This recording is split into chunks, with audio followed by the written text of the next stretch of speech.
साइली, अगर तूने मेरी रिद्धि को कुछ भी किया ना तो मैं तुझे छोड़ूंगा नहीं, समझी तू? तुझे मौका दिया था मैंने और तू नहीं माना। अरे कभी कभी तो मुझे आप पर शक होता है कि रिद्धि, हाँ, रिद्धि की असली माँ है भी या नहीं। अब वो कंचन चोटवानी, ये धमकियां देना बंद कर और नौकर नहीं हूं मैं तुम्हारी कि जब चाहा हाथ उठा लिया। सीरियल जमाई नंबर 1 में अब तक आप देख चुके हैं कि कैसे साइली ने नील पर गंभीर आरोप लगाते हुए उसे पुलिस के हवाले कर दिया। कोर्ट में दोनों के बीच जबरदस्त बहस देखने को मिली, जहां नील ने साइली को चेतावनी देते हुए कहा, अगर तूने रिद्धि को कुछ भी किया ना तो मैं तुझे छोड़ूंगा नहीं। वहीं नील की मुलाकात होती है कंचन से, जहां वो गुस्से में होता है और कहता है, मुझे तो अब यकीन ही नहीं होता कि आप रिद्धि की असली माँ भी हैं या नहीं। अरे कभी कभी तो मुझे आप पर शक होता है कि रिद्धि, हाँ, रिद्धि की असली माँ है भी या नहीं। दूसरी तरफ रिद्धि और साइली के बीच भी कोर्ट रूम में दिखा तगड़ा टशन।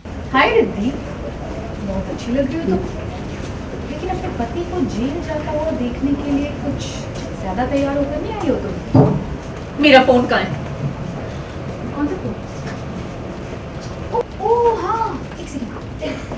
तुम कहीं इस फोन की तो बात नहीं कर रही? क्या ढूंढ रही हो तुम? अपने पति की बेगुनाही का सबूत? चला गया नहीं है इसमें। सस्पेंस और एक्शन के साथ कहानी में आता है बड़ा मोड़, जहां रिद्धि पर चलती है गोली, लेकिन मौके पर पहुंचकर नील अपनी जान पर खेलकर उसे बचा लेता है।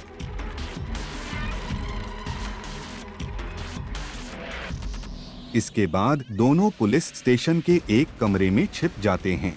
वहां होता है एक इमोशन मोमेंट, जहां रिद्धि कहती है, मेरा मोबाइल गिर गया है, उसमें तुम्हारी बेगुनाही के सबूत थे। मुझे वो फोन चाहिए, उस फोन में तुम्हारी बेगुनाही का इकलौता सबूत है। जब तुम साइली के होटल में गए ना, तो उससे पहले तुमने मुझे एक वॉइस मैसेज भेजा था, वो उस फोन में है, उससे तुम्हारी मेल हो सकती है, तुम बच सकते हो, मुझे वो फोन चाहिए। लेकिन नील उसे बाहर नहीं जाने देता। तभी पुलिस वहां पहुंच जाती है और नील को पकड़कर ले जाती है।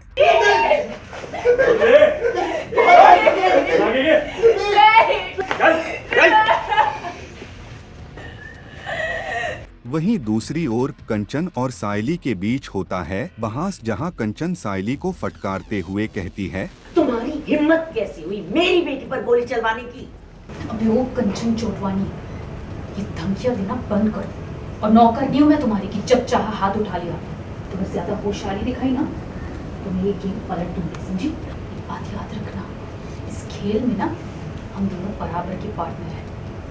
वही अब कहानी में आने वाला है बड़ा धमाका, जहां रिद्धि सच का पता लगाने सीधे पहुंचती है साइली के पास, लेकिन वहां उसे मिलते हैं वकील, साइली और कंचन एक साथ। लेकिन जैसे ही कंचन की नजर रिद्धि पर पड़ती है, वो तुरंत खुद को कमरे में छुपा लेती है।